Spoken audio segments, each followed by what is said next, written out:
En 1951, la Poste émet ce timbre consacré au nouveau musée national de l'imagerie française d'Épinal.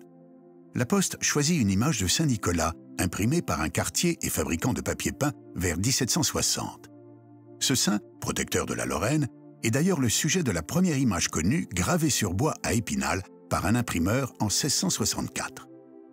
On a tendance à baptiser image d'Épinal toute image populaire de couleur vive, grossièrement gravée sur bois et coloriée au pochoir.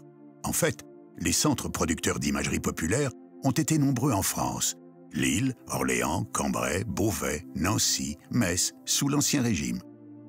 Celui d'Épinal, attesté dès le XVIIe siècle, ne devint le plus important qu'à partir de 1809, lorsque Jean-Charles Pellerin décide d'imprimer, en plus des traditionnelles images de saints, des images à la gloire de Napoléon Ier. Son entreprise a du succès. Vers 1829, il inaugure une série de grandes images nostalgiques sur les batailles impériales. Vers 1840, il crée une collection à l'attention des enfants, nouvelle clientèle dont il saisit le potentiel.